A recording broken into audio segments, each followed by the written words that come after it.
with it. So I look forward to the interaction. Perfect. Thank you so much, Timothy, and thank you for that introduction. And with me, I also have Nuni Kagi. All right. Yes. Hi, Nuni. How you doing? I'm good. How are you? I'm great. By the way, I love your hair. It's a really cool style. So thank you so much for joining us. Could you please just introduce yourself to the audience and tell them about who Nuni is? Yes. Okay. So I am Noni Kihagi. I'm so happy to be here. Very passionate about empowerment for Africa by Africans, obviously with all the help that we can get. And my passion is just to educate people on how to best use their financial resources to elevate themselves. So thank you so much for having me. Thank you so much for that, Noni.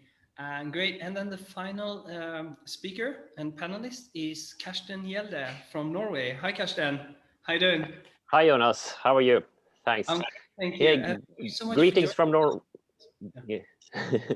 Greetings from Norway. Here we have minus 15 degrees centigrade today, so it's a cold day. I work as an impact investor, so we focus on gender equality, education, income equality, and for example, in Kenya we have vocational training and employment, and we're very much focused also on how systems can work to fund the poverty problem and biodiversity issues. So very happy to be here. Thank you. Great. Thank you so much, Karsten, for that introduction. So let me just jump into it. When it comes to tax evasion, there have been different kind of estimates around how much these illegal outflows are. United Nations made an estimate that for the past 15 years, it's about $830 billion leaving the continent. Maybe I'll just start with you, Timothy. Why is this happening, and what are the challenges around stopping this from happening? What's your take on that? Yeah, thank you, Jonas. There are many reasons why that is happening, and one of them is legislative loopholes. Tax, the way to administer tax is tied around the law and the legal framework that is in place. So if you have a legislative framework that is full of spaces that enable, leakages, leakages in revenue, tax revenue, then you have a situation. So the second thing is policy. Tax in itself is also, the tax administration follows policy. So if we have a policy framework that is not been properly developed to capture or to take care of the tax, how taxes is administered and how to collect tax effectively, then you will have a problem and you'll have revenue leakages. It's mostly because you'll have a situation where because ways of making income develop over centuries. There was the agrarian revolution, we came to the industrial revolution, and we have had all manner of revolutions, and now we are right in the middle, smack in the middle of technological advancements. If a government doesn't play catch up with the developments of the day on how income is being made, then you have situations that you're losing. And Africa is actually notorious. African countries and generally the developing countries are notorious for trying to solve today's problems with the skills of yesterday's problems. So you will find that, of course, we will have a few challenges. And the third one is capacity.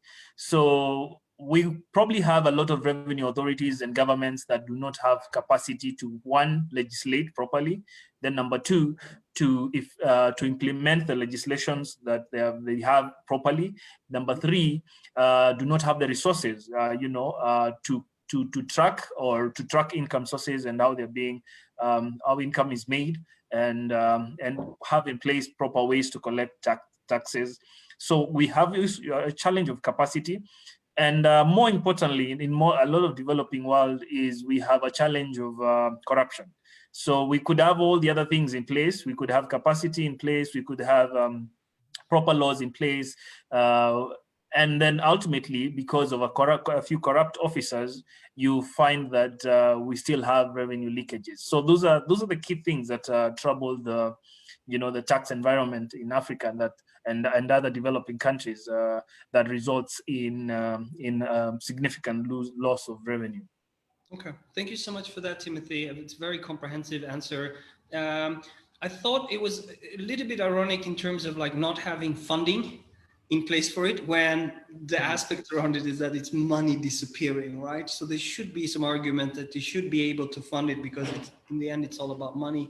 But I definitely hear what you're saying. And Nuni, what's your take on this as part of why this is happening, and why are the challenges around stopping it? What's your take? I think one of the main challenges around this is the nature of Africa's economy. So if you look at Africa generally, we are an economy that is very dependent on extracting resources. And so what happens is, because we are so dependent on that, we have not actually created the mechanisms to actually check if what we're being told is true. So for instance, you get multinational companies coming to Africa and they say, you know what, we're going to help you, we're going to extract XYZ minerals from you, but we don't have the capacity to actually check if the quantity they're actually extracting is actually what they're reporting is actually true, that the quality is actually true. So we end up relying on people who have a profit motive to underreport this information. We end up relying on them to tell us about our resources and our economies. And so I think until Africa as a whole, and just African countries, start being able to sort of manage that and being able to set in place the mechanisms to actually check on our resources that are actually going out. I think I saw a statistic somewhere that if you look at Africa's GDP and in terms of the illicit flows that actually come out of Africa, it's about 6.1% of the GDP, and 83% of illicit financial flows is actually from misinvoicing. And this is a key reason more than this tax evasion, because we do not actually have that check in place. I think the other thing, just even as Timothy said, is corruption. It is so entrenched, it is so institutionalized that unless there's political will to actually do something about this, then this will definitely not happen. And I think lastly is just the financial secrecy jurisdictions. If you look at how all this money that does actually leave Africa is then hidden in these financial secrecy jurisdictions, then there's no way for us to actually be able to identify it and be able to repatriate it to Africa and now use it for the purposes in which it is supposed to be used. So when I look at what are the main challenges, it would be that just the fact that we are heavily dependent on extracting resources, corruption, and also thirdly, the secrecy jurisdictions that work against us. Thank you so much for that. Really appreciate that answer, and I fully agree with you in terms of some of these key challenges that you mentioned.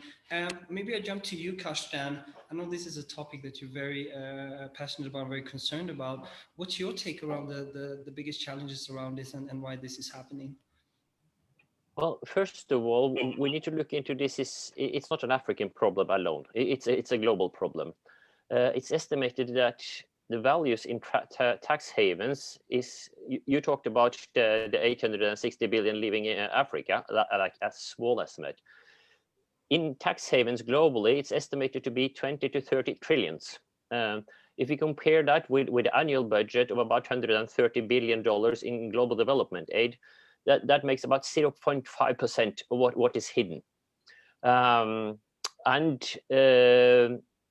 And the sources for this is history, its habits, etc. The OECD is now opening up a lot and opening for tax transparency within OECD countries.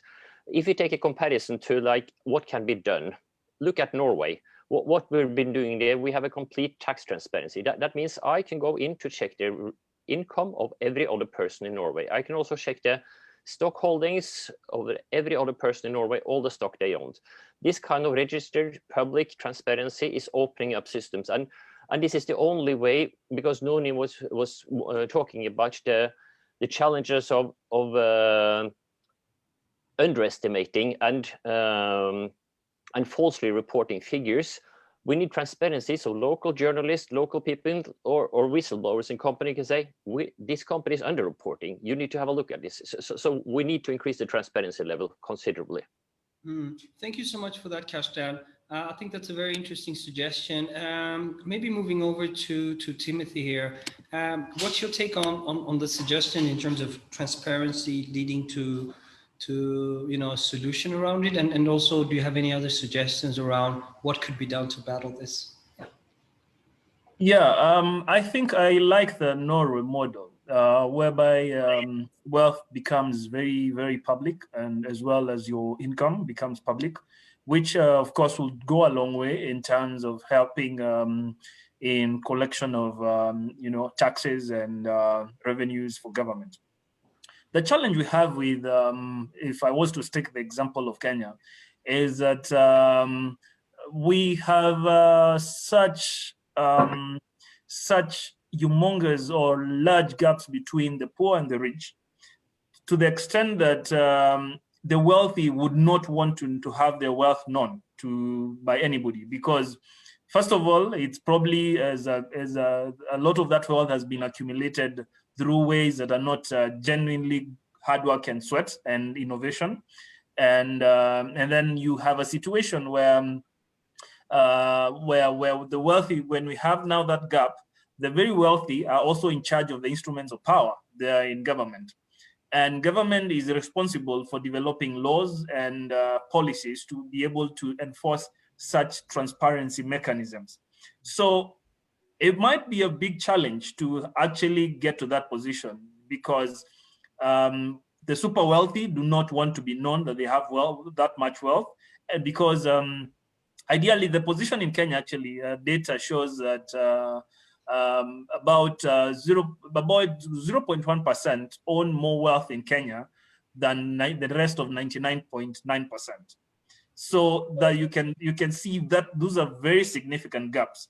But the same very wealthy people will actually be in charge of the instruments of power, the ability to make proper legislation and even bring a change. So yes.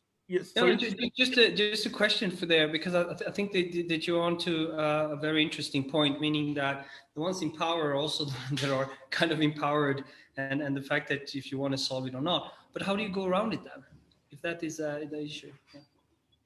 Honestly, one of the ways to go around it is to push, to basically actually what you're doing now, to have a conversation around it. And the people who are able to push for such transparency, to push for it, because it's actually quite immoral to have a situation where we keep losing money in terms of taxes. Excuse me. Yeah, we keep losing money in terms of taxes, and even the our economy keeps growing. In terms of the GDP keeps growing, but the GDP, the growth does not really trickle down to the 99.9%. It mostly goes straight to the pockets of the very wealthy, and these very wealthy will try to find ways, including waivers and such other things, to avoid paying tax. So my proposed solution really is a creation of awareness, because if you have the 99.9% aware that part of the reason we are losing is because people are not willing to be transparent, while the government actually wants to be very aware of what the 99.9% is doing, but they want to have a way of protecting the 0.01%, then we have to push for mechanisms and legal procedures that insist that we must know where your wealth is coming from. We must know your wealth and where it's coming from, and we must figure out how to have you contribute your fair share. But of course, there might be a lot of litigation, because the Kenyan Constitution provides for right to privacy. So of course, if it will not be without a lot of challenge, but it is the right path to follow, because what we have, the position we have in terms of those gaps, is not sustainable. Yeah, it's a kind of thing that results in disruptions, like revolutions. After some time, when people get tired of these things, then we have situations that are not comfortable for everybody. So it's good to address it at the very early stage. Yeah. Thank you so much for that, Timothy. if I understand you correctly, what you're saying is that transparency is in the interest of 99.9% of the population and is not in the Definitely. interest of the 0.1%. And that, Definitely. you know, something needs to be done here. Thank you for sharing that. Asking you, Noni, what's your take around this? You know, specifically around what could be done about it, and what do you think could be efficient tools or mechanisms to kind of, you know, turn the tide? I think first of all, it's just recognizing that this is a long-term problem that needs a long-term solution. So I don't think there'll be a quick response and to say this is how we're going to sort this out. However, I think when you look at it now from a long-term perspective, and just even looking at the fact that most of the tax evasion does actually happen because of misinvoicing, I think it just goes back to the basics and just empowering the people on the ground about our natural resources. At the end of the day, we are the ones responsible for our resources. The multinational companies are not responsible for our resources. When they extract and they cause environmental damage, we are the ones who are actually going to stay with the consequences of that environmental damage. So I think it's about empowering the people on the ground. And that means education, that means training, that means training people to be able to go to the field and see, okay, this is what you're doing, this is how you're extracting, and for them to actually be able to understand and to actually be able to see, is the report that you're actually giving me actually true? I think it also goes to also all the way to also educating the tax authority and the people who work in the tax authority, and just empowering them so that they're able to catch those discrepancies. So I think at the end of the day, it will just have to go back to education, training, empowerment of the people. And I think even just piggybacking on what Timothy was saying, it will still call for a lot of political goodwill. At the end of the day, this is really a political issue. And unless it's political goodwill, it will not happen. But we need to educate, we need to train, we need to empower, and we just need to take ownership of our resources. Okay. Thank you so much for that, Nuni. Really appreciate it. Being an entrepreneur and somebody that works in the startup sector, we're not very known for having, you know, a lot of patience and waiting, and specifically for long legal processes and so on. My quick answer would be severe punishment for those that are doing it, and then combined with shaming. Specifically on social media, their clients, let everybody know that these guys are trying to steal from countries that are suffering from developing issues and so on. Would that have any effect, or is my suggestion maybe a stupid one? We can start with you, Noni. Oh, it's not a silly suggestion. The only thing I think is that it comes down to the political goodwill. So if you look at a lot of the contracts that are given, for example, to the multinational companies are actually marred in a lot of secrecy. So it is not actually possible. There's no transparency as to what is the actual agreement. So you may actually find that perhaps what they are doing, though it may be illicit, is actually legal. So then would you shame someone for being legal, for acting legally? So I think so it should be quite a double-edged sword, because then you come out to me and then you shame me, and then that is litigation on my door. And do I have the power and the pockets to take on a multinational company? And do I now have the power and the pocket not only to take on the multinational company, but the politicians who were in that contract and in that dance together with them? So that would be the tricky bit with that suggestion, but it still work to an extent. It's funny with the, you know, I think it's fascinating what you're saying, and the fact that, you know, the epiphany I just had is that it's not illegal, and the fact that my assumption was that obviously this is illegal. This is the same as stealing. You know, if you're under invoicing or not. Under invoicing is an extremely fancy word for stealing, right? I take this amount of gold, but I tell you I just took this little, so then I give you a little peanut while I go and hide all my resources, right? that's stealing or at least scamming or something. You know, it's hard to even imagine that kind of practices is seen as legal. But Kashtan, because I mean, you understand both the financial sector, also some of these, some of these hubs where money is being flown into to be hidden, and you also understand, startup patience, entrepreneurship, and so on. What do you feel? It's part of, like, if you want to act now and you want to make things happen around this and turn the tide, what do you do then? Well, it's obviously a mental barrier. I was talking to another impact investor in another European country, and we were talking about transparency, and I told him about the Norwegian system of openness, and he said, oh, this would never work in our country. And that was a civilized European country and a wealthy impact person not wanting to share knowledge about his wealth. But in terms of urgency, I think we see a lot of things happening, and it's going to happen very fast. We see the Dos Santos matter in Angola. There will be more of these matters. Younger leadership will replace elders. They will address corruption. The other thing is also financial trust is very low into Africa. So a lot of Africans are investing out of Africa, but financial trust is also about transparency. So listed companies, they have to report on major agreements, they have to report on major purchases, etc. So the financial sector will also push for this, but I think one of the key problems here is money is not circulating in Africa. It's just draining out in all respect in terms of raw material. When every Africans want to buy something, they would like a car, a motorcycle, or a mobile phone, and that's not being produced in Africa. So money is leaking out, and also what is taken as corruption is invested in tax havens in other countries. So it's like a multitude of facets, but we need to find systems where local people with wealth or without is investing in local industries, which is like refueling the local ecosystem. But in terms of transparency and speed, as you're mentioning with the startup system, I think this is going to happen a lot faster. I think you've seen the same in the oil industry, that people said it's going to take 50 years. It's happening much faster. Thank you so much for that, Kashtan. Very insightful.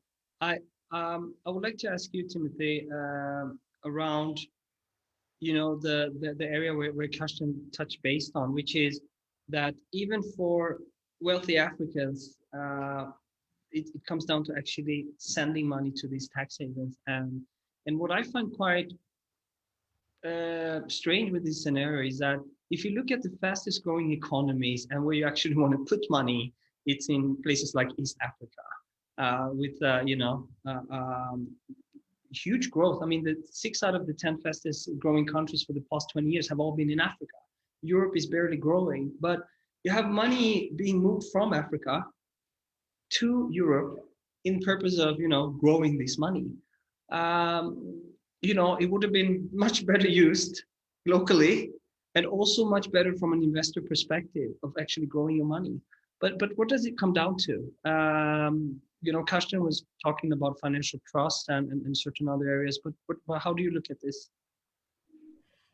Yeah, I actually very much agree with you that the place to put money at the moment is East Africa. And we have a lot of activity in terms of venture capital and private equity funding and such within East Africa, for the reason that it's actually a good place to put your money. However, we also have a situation, and of course, there's a lot much detail that can go into how exactly people can put money. And I had the opportunity to listen to a bit of the other discussion on biodiversity, and I could hear a bit of challenge on funding and a lot of that. So we have people who are willing to pull money and fund a couple of projects and a few of that. But of course, funding is basically driven by, it's capitalistic, because people want to put money into something that will give them money. Other than a couple of donors, a lot of other people want to put in money for a stake of something. But that said, is that the sad part is that I would say it's mostly on lack of awareness. And number one is that governments and a lot of policymakers have not been deliberate to create systems that that give confidence that if I put my money now, I'm going to be, I'm going to reap. And because we are all selfish human beings, actually, a lot of us are driven by selfishness. We're not very noble people. Generally, every human being is not very noble. We are driven by desire for gain by yourself. So if we have situations like governments that are likely to be volatile, we have election cycles. For instance, let's give an example of Kenya. We have an election cycle every 5 years. Ideally, we do have an election cycle every 5 years, but we are constantly in an electioneering mood. Right from when the president is sworn in, we start another campaign process of 5 years before the actual elections. So some of the issues that would affect the comfort of people to actually let the money stay within is things like the volatility. So you don't trust the government that is going to come in future. You don't trust that 10 years down the line, whatever investment you'll have done will not be nationalized.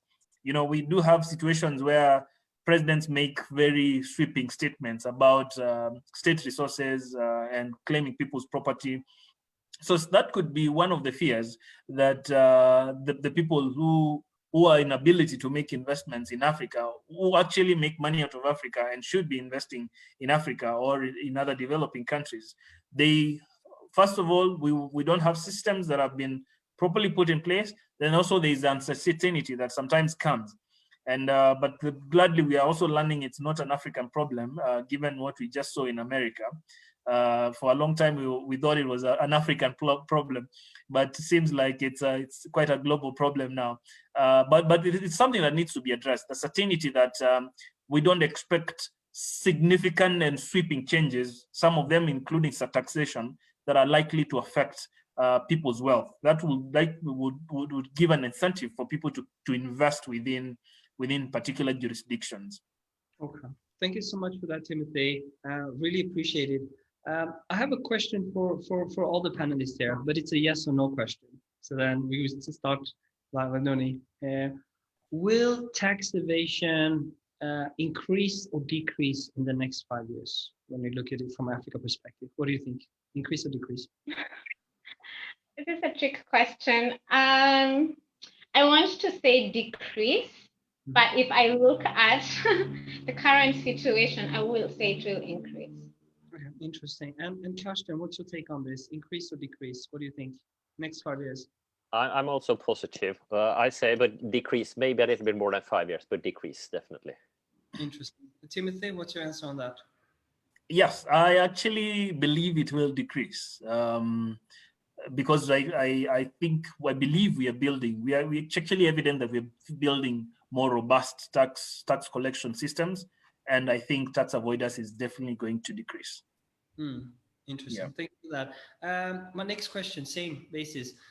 If you are a big developing nation, or sorry, if you're a big donor nation as part of development funding and so on, is tax evasion something you should prioritize as part of closing those gaps, or is it somebody else's problem? What's your take on that, Noni? I think it's something you should prioritize. And the reason why I think you should prioritize it is, I think there was a study that was done, I think it was by the UN in 2015, and they said that if you looked at the past 50 years, the amount of money that left Africa illicitly was about $1 trillion, which was equivalent to the amount of developmental assistance that Africa got. So I think as a donor, you want to get the best bang for your buck.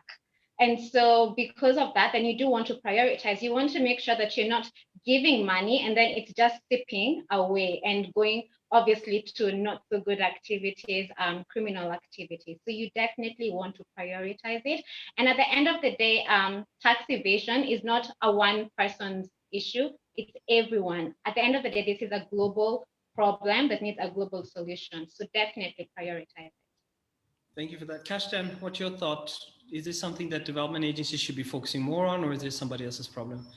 It is, and it's something they are focusing on. And also, as Noni is mentioning, it's a global problem, but it's part of the reason is lack of strong institutions. As Timothy was mentioning, with the election cycles, etc., you counterbalance that by having strong independent financial institutions locally.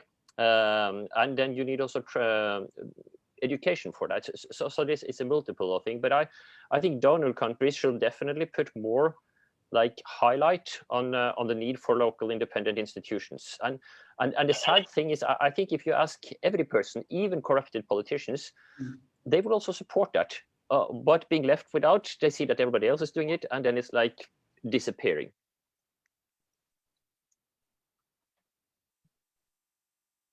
We cannot hear you now, Jonas. You disappeared or you froze. Oh, sorry. Can you see me now? No, now I see. Yeah. Oh, sorry for that. I thought I had perfect internet here. Timothy, the same question to you. Is this a topic that development agencies should be focused on or not? And also in what areas in that case? Yeah, I actually don't think it's just the work of the development agencies. I think we all need to put our hands on the deck, as many of us as possible, because it is crucial in terms of future development and in terms of attaining a lot of development goals that keep being set every once in a while. So without it, it's hard to attain that. And the thing about development is that, and economic growth, it requires circulation of money. Whenever money is moved from one place and goes and gets stored without much activity in it, it results in a case where there is no much growth happening. So we need it because we need situations where we have significant circulation of resources to enable development all over the globe. So yeah, I believe it's everybody's work. But of course, it's better delivered when there's a bit more organized ways to channel that effort. Thank you so much for that. What I'm thinking now is that maybe we can jump into final remarks as part of this topic. Things that you wish you would have said, but haven't said yet. As part of both educating people about this sector, what's happening, but also to get some of your key points through. So maybe we could start with you, Noni. Is there anything that you would like to say to people watching, either if it's some entrepreneurs here on the continent, or if there's some taxpayer up in Norway that never been to Africa? What is it that they need to know about this? Thank you. So I think what I want to say is, when it comes to your taxes having a greater impact in Africa, I think it's looking for how can we work around the system. So while the system is actually getting cleaned up, then is there another way for your funding to actually reach the people that it's actually supposed to reach, so that it's not actually stolen and taken away? And so for me, that would be the engine of Africa is the informal sector. If you look at the workforce of Africa, 80%, is it 83%? 70% is actually made up of informal workers. So I would say that should perhaps be something that donors should want to look at, that how can we then fund the economy of Africa by going directly where the engine of Africa is and empowering them. And in so doing, when you're able to empower people and people are economically empowered, guess what they're able to do? They're able to hold the political leaders accountable. So I would say that should perhaps be a way to look at it. How can you build capacity and give very patient capital to the informal sector? Thank you so much for that, Noni. I think we can move on to Kashtam, Yelda, on the same question. Yeah, I very much support what Noni is saying. We need systems, instead of transferring the money through organization, more directly to the people. So initiatives like Giving Direct, for example, where people are getting funded directly, that is empowering the local people. And then for the local people to hold the people accountable, because if they have to pay the tax, then they will push more on the local politicians. And I think also a general attitude is that encourage people to buy local, but buy products. That's so underestimated, the value of spending $1 locally compared to getting imports. So these issues together, I think will address it very tightly. Perfect. Thank you so much for that, Kashdan. And then finally to you, Timothy, any final remarks and something you would like to share? Yeah, thank you very much. So for me, what's more concerning is the very huge gaps in terms of wealth between the wealthy and the poor in a country like Kenya, and I don't even want even to imagine the kind of data we will get after COVID, what COVID has done to economy, because it has resulted in actually very disruptive and damaging process for especially the lower earning cadre of the economy. And that's why what makes it more important for us to address some of these things, because if we have a proper system of collecting revenue, then we will have resources for the government to be able to undertake sort of reforms or policy reforms that are able to ensure that the disadvantaged people in an economy are able to improve. And it starts with stemming things like tax evasion and coming up with robust systems and proper legal framework of enforcing proper tax management and ensuring that countries get resources that are able to address any challenges in the economy. Perfect. Thank you so much for that, Timothy. I think this has been a very interesting discussion. Definitely something that we will continue discussing and also moving forward on.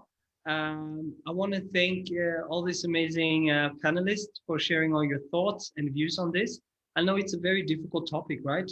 It's not easy because, as stated, some of this is actually legal. It also involves politicians in some aspects. It's difficult to make changes quickly, but I think we have concluded a few things. We need to build stronger institutions. We need to empower the masses rather than the few that are already in power and already extremely fortunate. And I think we have also concluded that development agencies need to prioritize this to a higher degree. There are in some areas, I know in terms of programs where they're looking at taxations and resources for good, but I think this can be accelerated a lot.